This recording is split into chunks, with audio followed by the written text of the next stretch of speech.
ditaduras militares que já existiam então no Oriente Médio e, portanto, eles excitaram, houve um grande debate nos Estados Unidos até que Truman finalmente resolveu concordar com a partilha. Mas os soviéticos, eles concordaram de imediato. Onde está esse dado no discurso antisionista? Ele não vai aparecer nunca. Porque o discurso sionista é um discurso de omissão, de inversão, de dois pesos, do critério dois pesos, duas medidas. E resta a última questão: qual é o motivo verdadeiro da esquerda ter esse discurso tão profundamente antisionista? É um motivo exatamente igual ao da direita alemã da década de 20 e de 30. A direita alemã escolheu os judeus como bode expiatório para justificar a sua responsabilidade na derrota que sofreu na Primeira Guerra Mundial.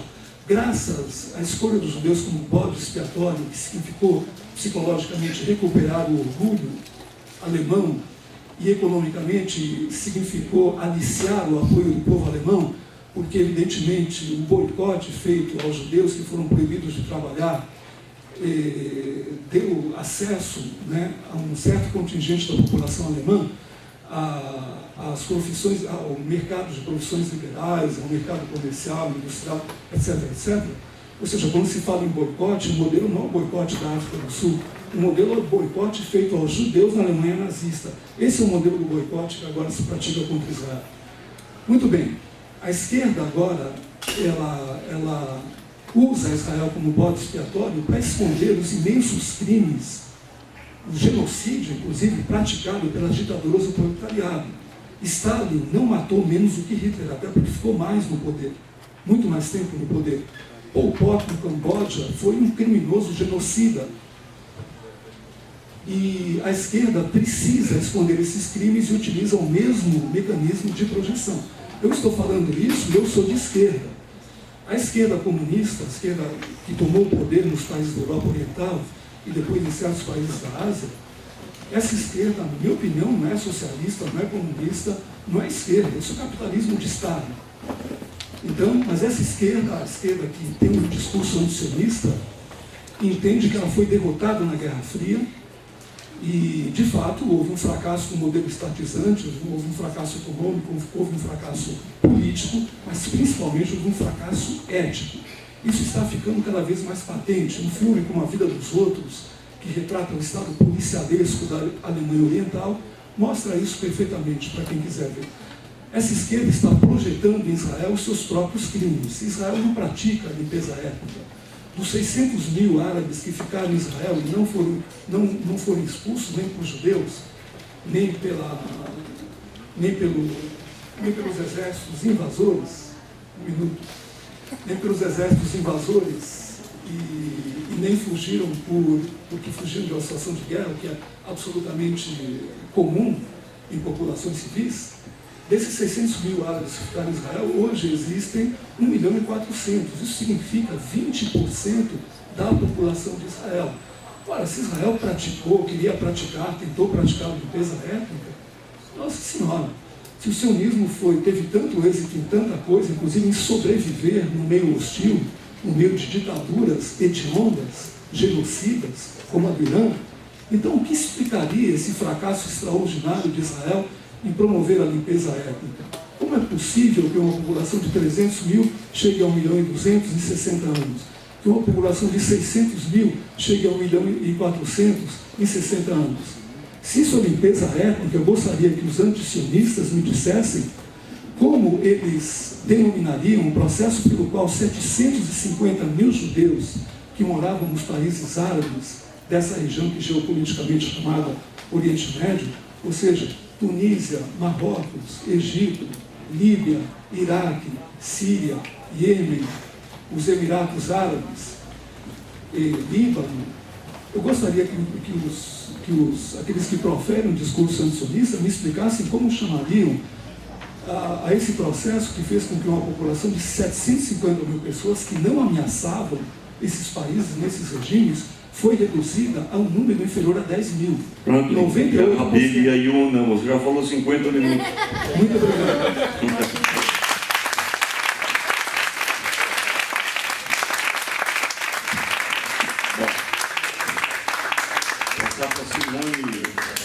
Esse baixa da revista Estratégia Internacional, na editora dessa revista, aluna também da PUC, Ciências Sociais, e antes de passar para o esclarecimento, eu, de fato, fui liberal,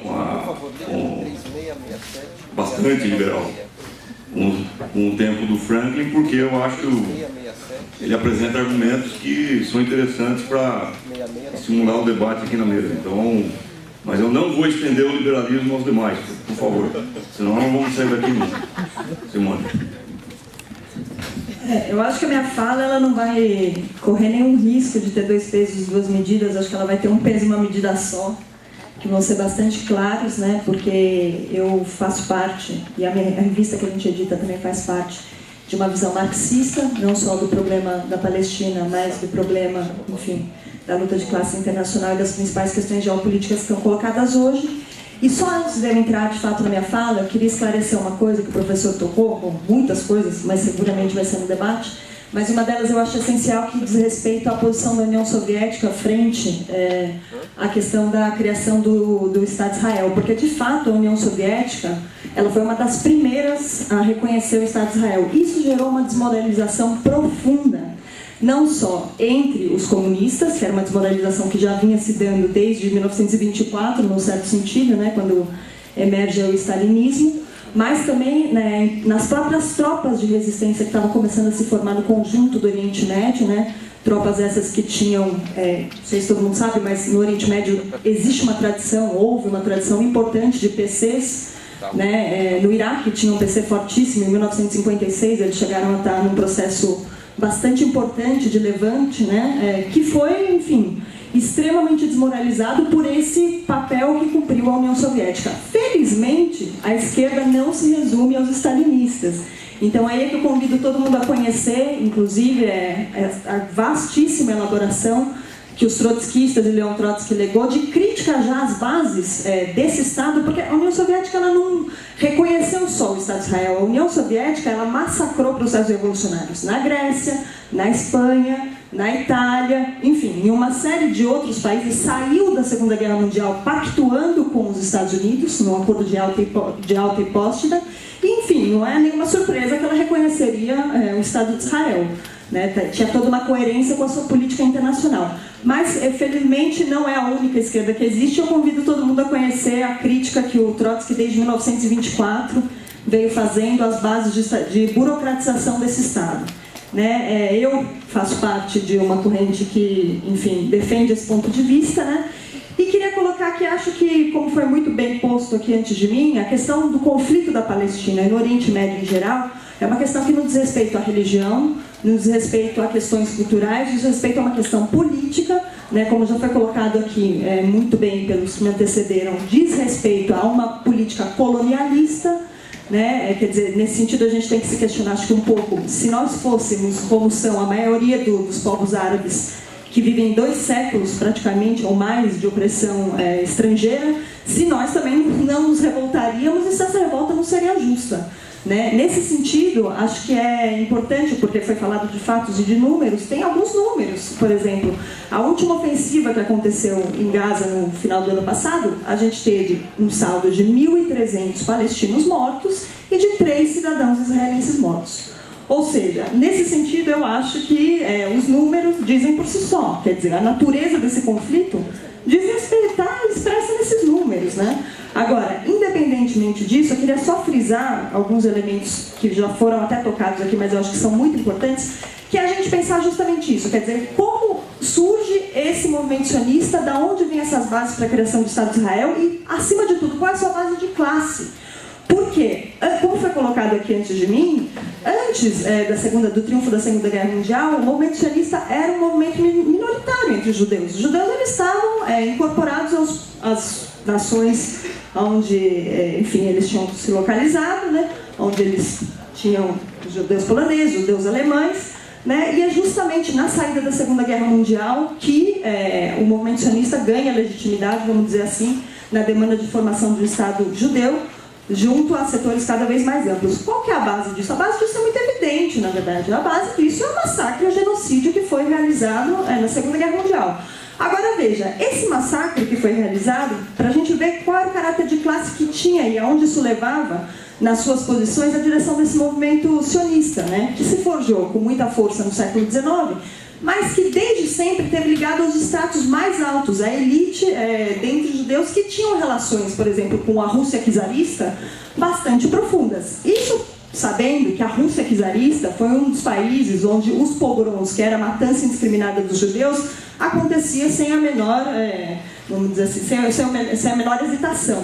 Né? Tanto é assim que o Theodor Herzl, que é um dos grandes fundadores do movimento sionista, ele não hesitou em nenhum momento em pactuar com um ministro czarista von Plehve, que era, enfim, completamente passivo, para não dizer mais favorável em relação aos pogroms, que ele financiaria uma caravana para a Palestina se o Theodor Herzl perseguisse os judeus que adentravam, e reprimisse, né, nesse sentido, que adentravam no seio dos partidos operários. Né? Porque houve, naquele momento, no século XIX, que é uma prova de que, de fato, o sionismo não era hegemônico entre os judeus, uma grande afluência de judeus para o seio dos partidos operários. A Rosa Luxemburgo vem dessa geração, Leon Trotsky, inclusive, vem dessa geração, e havia justamente muitos outros nomes, que foram nomes importantíssimos do conjunto da formação do movimento operário nesse momento, e que vem justamente dessa situação, enfim, de opressão que havia em determinados países. Mas que mostrava que nesse momento havia um setor muito importante que levantava uma saída progressiva para o problema judeu. Que entendia que o problema da resolução da questão judaica estava relacionada ao problema da questão da resolução de classe. Né, da questão do internacionalismo ativo, da questão da unidade entre os povos contra a exploração de classe. E por isso essa contribuição foi riquíssima para a história do movimento operário. Grandes dirigentes vieram justamente daí. Bom, depois da Segunda Guerra Mundial, há todo esse processo, né, de formação do Estado judaico, com o reconhecimento da União Soviética, que levou a esse processo que eu dizia de desmoralização importantíssimo das fileiras do movimento operário e dos PCs, inclusive no Oriente Médio. E o que a gente vê justamente aí de importante que é o elemento que eu queria ressaltar, é como, na verdade, o anseio justo e legítimo dos judeus de não serem perseguidos, como haviam sido durante o Holocausto, foi totalmente canalizado, vamos dizer assim, para uma saída regressiva por parte das potências dominantes. Ou seja, o que eu quero dizer com isso é que, como marxista, a gente tem uma tese que eu acho que a história do século XX acabou comprovando e ainda comprova, infelizmente, que é que as demandas democráticas, as demandas elementares, as demandas dos povos oprimidos não podem ter uma resolução progressiva sobre as asas das potências imperialistas. E quem patrocinou a formação do Estado de Israel foram as grandes potências. E não porque eles estavam preocupados com o futuro do povo judeu, porque inclusive a Inglaterra, os Estados Unidos, eles deixaram, desde 1933, a Alemanha nazista massacrar os judeus, porque o massacre dos judeus não começou na Segunda Guerra Mundial, começou muito antes. E quando houve a Segunda Guerra, houve momentos de fechamento de fronteira, quer dizer, o interesse dessas grandes potências qual era? Era justamente ter um enclave para os seus interesses no seio do Oriente Médio, para a partir daí conseguir fazer com que seus interesses pudessem ser mantidos. Isso sim, eu acho claro como água. Daí é que justamente vem os bilhões, que, aí só colocando um elemento que é o seguinte, pode até ser que a Autoridade Nacional Palestina tenha recebido tantos bilhões como Israel, eu não conheço esse dado. Agora, a diferença que existe é que a Autoridade Nacional Palestina é uma série de assentamentos que diz respeito a menos de 20% do território original da Palestina, que não tem unidade territorial, que não tem a menor condição de ter o mínimo de atividade de infraestrutura orgânico para ser um Estado. Essa é a diferença que existe enquanto Israel, em termos proporcionais, hoje é a 18ª economia do mundo. Então, ou seja, não há como se comparar nesse sentido, né? Hoje, 63% da terra palestina foi ocupada, que foi ocupada depois da votação da criação do Estado de Israel para a ONU, se ampliou em 80% de terras ocupadas depois da Guerra dos 6 Dias em 1967. Quer dizer, houve a tomada das colinas de Golã, uma série de territórios na região do Líbano, enfim, é uma política claramente expansionista. Né? Nesse sentido, nenhum árabe palestino que vive em Israel quer sair de Israel, porque qual é a alternativa que se coloca? Ser um refugiado dos campos. ser um refugiado dos países vizinhos. Realmente, isso não é uma alternativa viável. Né? Então, desde esse ponto de vista, hoje, o que é a faixa de Gaza? A faixa de Gaza é um território que tem 362 quilômetros quadrados, onde se concentram mais de 1,5 milhão de palestinos, entendeu? Que tem um nível de desemprego superior a 35% e dos quais 45% vivem abaixo da linha da pobreza.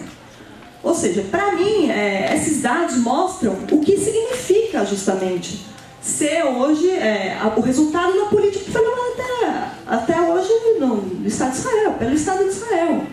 Né? E, por outro lado, cada vez mais o Estado de Israel vem num curso de aprofundar as suas características mais beligerantes. Né? A gente teve, no período anterior, o governo do Bush, que foi um governo que polarizou demasiadamente a região, nesse sentido, né? E com o enfraquecimento cada vez maior do próprio governo Bush, os seus aliados regionais também acabaram sendo enfraquecidos.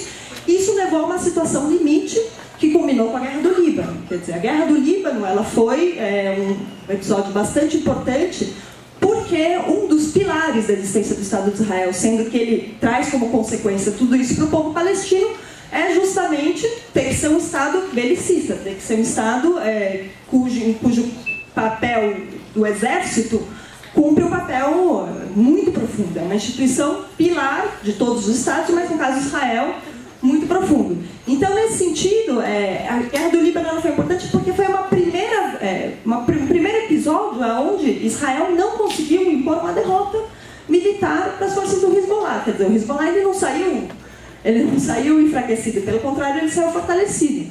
Né? Agora, isso trouxe a contradição, justamente um endurecimento ainda maior da política sionista e que levou hoje à ascensão do Benjamin Netanyahu, que é o líder do Israel Beitenu, que é um partido, enfim, que se elegeu com um discurso de negar 20% da população do Estado de Israel, que é a população árabe-palestina. Né? Bom, enfim, só para terminar, eu acho que poderia ilustrar muitas coisas aqui, tem muitos dados, por exemplo, a ONG israelense mesmo, que chama Peace Now, denunciou ontem que estão acontecendo hoje, nesse exato momento, enquanto a gente está conversando aqui, 800 alojamentos clandestinos, ilegais, que estão sendo construídos em 34 colônias na área palestina da Cisjordânia, e obviamente isso vai levar a uma série de enfrentamentos cada vez maiores. Bom, para terminar minha fala, porque o professor tocou uma coisa aqui que eu também não queria deixar passar, eu não tinha programado de tocar nisso, mas eu concordo também que as oligarquias árabes, elas não são uma alternativa para os povos árabes. Eu acho que a história também demonstra isso. Mesmo o nasserismo, que foi o auge do nacionalismo árabe, que nacionalizou o Canal de Suez, que chegou a ter um determinado enfrentamento com os interesses das potências, não foi capaz de responder até o final as demandas mais sentidas do povo árabe. Né? Nesse sentido, o seu limite se mostrou de maneira bastante clara. E eu acho que os exemplos mais dramáticos a gente teve agora há pouco tempo com, por exemplo, Saddam Hussein, né, que saiu a dizer que ia resistir à ofensiva imperialista no Iraque e foi encontrado dentro de um buraco. Né? Então, realmente, as oligarquias e essas direções árabes, bem como os estados teocráticos, não são uma saída justamente para os povos árabes. Por isso, e aí eu convido novamente todo mundo a conhecer esse autor, que é muito pouco discutido, que é o Leon Trotsky, que existe uma teoria, que eu acho que é bastante válida para entender isso, que chama a teoria da evolução permanente, que diz que nos países de capitalismo atrasado, que as reivindicações democráticas desses países, como a autodeterminação nacional, porque isso, por incrível que pareça, é uma reivindicação democrática, não é revolucionária, ela só vai se cumprir na medida em que seja a classe trabalhadora que tome a linha de frente, porque as elites nacionais desses países, elas são completamente incapazes de levar uma política, consequentemente, de enfrentamento com as forças opressoras. E eu acho que a história árabe, num certo sentido, demonstra isso de maneira bastante dramática. Por outro lado, a resistência também cada vez se demonstra mais, vamos dizer assim, persistente, o que é um alívio para todo mundo que defende essa perspectiva que eu coloquei. Bom, depois a gente aprofunda no debate, mas queria só colocar esses elementos para a discussão. Obrigada.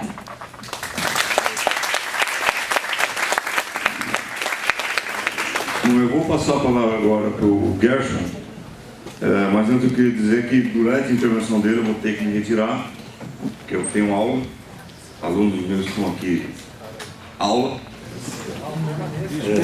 Dispensa a aula. Não, mas não, só tem 3 ou 4, a maioria não está aqui. Eu não tenho que dar aula. Fala para eles ficarem no A Cúria me paga para dar aula. Eles não vão ficar tristes. Papa. Eles não... Bom, então durante a intervenção do Gerson, vou ter que me retirar para dar aula. Eu quero dizer também que eu estou muito contente com esse debate. Eu acho que os argumentos levantados aqui mostraram que a revista atingiu o objetivo dela. Eu acho que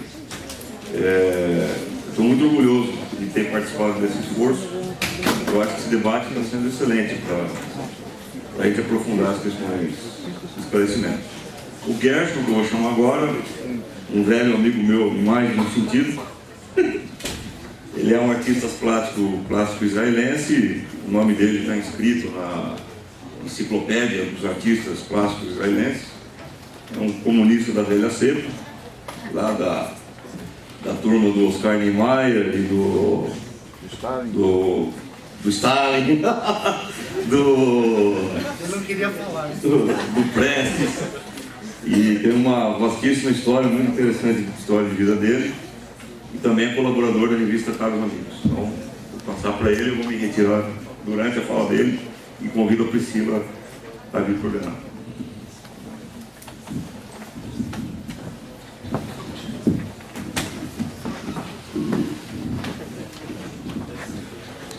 Então, estou um pouco choqueado, mas se Franklin se chama da esquerda, eu acho que eu vou virar religioso.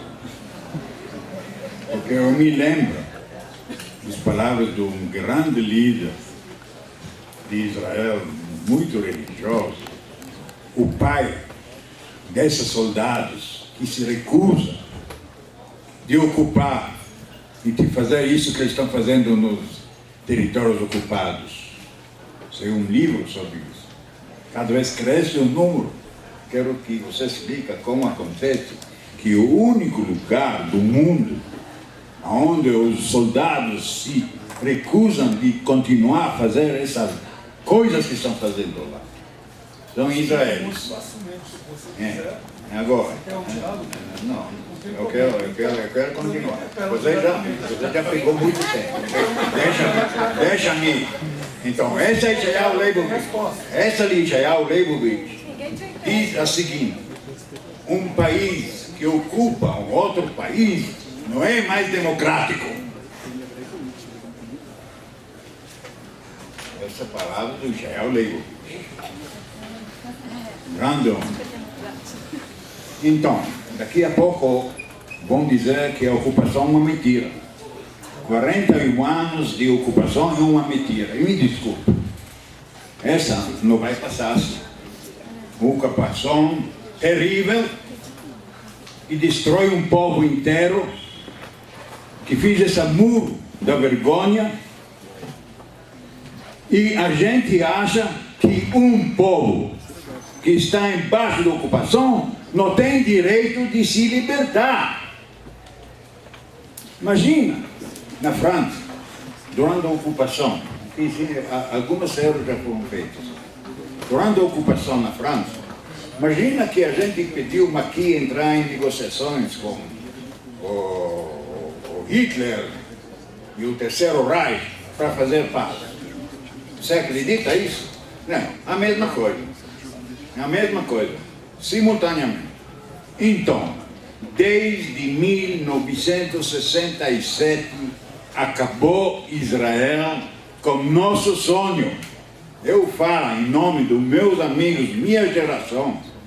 Eu cheguei da Alemanha em 1935, com meus pais, tinha 2 anos de idade, na Palestina, sou cidadão da Palestina. Primeiro nasci na Alemanha, cidadão da Alemanha, fui para a Palestina e minha querida amiga, os alemães não começaram a massacrar judeus antes da guerra. Não é verdade. Só em 42, depois da decisão do final, começaram. Não fui eu. Quanto foi isso? Todos os países do mundo. não abriam as portas para esses fugidos e foram obrigados de voltar e ser massacrados, não massacrados, em casa. Essa gente esquece. Esquece que o único lugar onde a gente podia entrar foi a União Soviética. Pode xingar Stalin, mas ele salvou 3,5 milhões de judeus. Isso é verdade.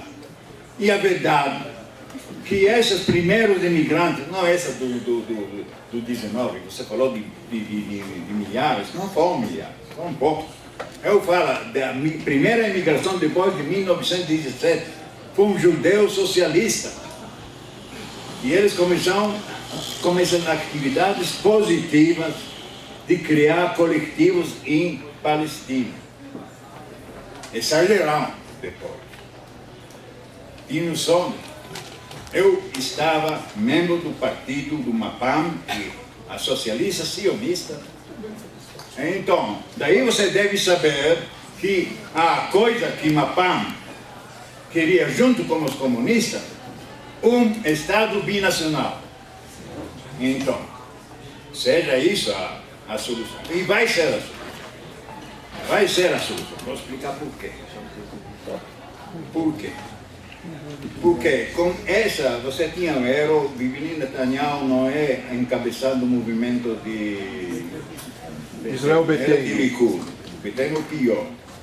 Que ele já tem o plano como liquidar com esse negócio dos árabes de Israel, não só de Palestina. Interrogações, eles vão ou não vão aceitar Israel como está, senão vão embora. Me cabe em Israel. Mas isso não é a ponta. Eu estive no aniversário do meu grande amigo Uri Avner, e um jornalista famoso, e tinha 85 anos no ano passado, até Arbex, ele já não está aqui. Arbex, você lembra Uri Avner? No caminho para Jenin. Daí a gente discutava como a gente vai conseguir terminar. Essa foi 2 semanas antes da guerra de Gaza. Guerra, foi massacre. Nada de guerra. Foi 2 semanas antes. Daí, Benveniste, que foi vice-prefeito de Jerusalém, depois que a gente debateu como vai ser isso, como vamos começar esses 2 estados, dois povos para 2 estados, daí Benveniste subiu e falou, olha, estamos vivendo agora já num estado binacional. Por quê? Porque se a gente realmente vai juntar, como eles querem, Israel grande, com os palestinos, os demográficos estão com certeza absoluta que dentro de 15 anos, 20 anos, a maioria vai ser de árabes. Como a gente vai tratar os árabes? Pode tratar eles da maneira que foram tratados em África do Sul? Eu não acredito. Então, vai se tirar essa opção de um Estado judeu. Não vai, nunca não vão conseguir fazer isso com força, nem com intervenções internacionais. Só Netanyahu junto com Lieberman vão conseguir fazer isso. Porque daqui 15 anos tem maioria árabe. Agora me pergunta como vai a maioria árabe tratar os judeus lá. Do mesmo jeito que os judeus tratavam os árabes.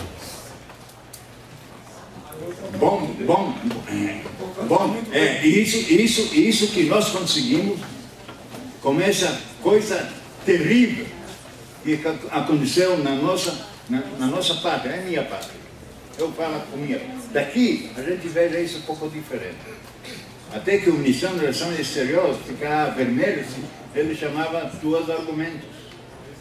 Até ele achava que essa é uma coisa fantástica, não existe. Ninguém não vai representar um plano de maneira que você fez isso.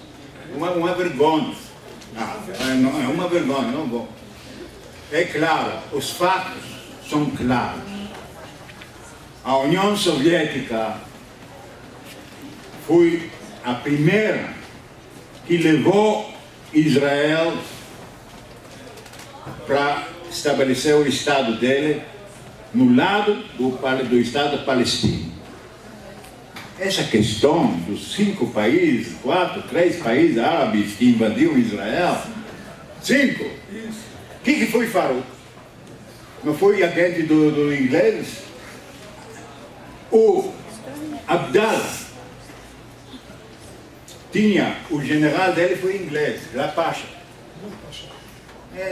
Está vendo? Então, a plano foi claro.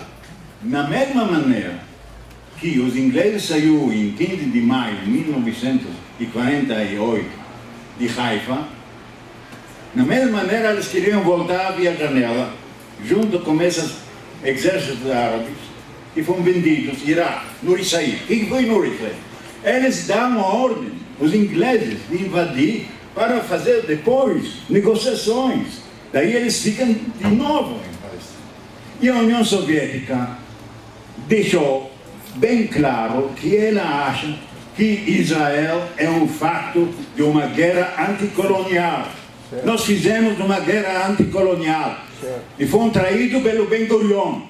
Porque em 1956 fizemos uma guerra colonial junto com os ingleses, junto com os franceses. Eu fui paraquedista, eu achava que eles estão atacando nós. Quando eu desceu lá na Alexandria, em frente a Alexandria, eu vi paraquedistas ingleses e paraquedistas franceses.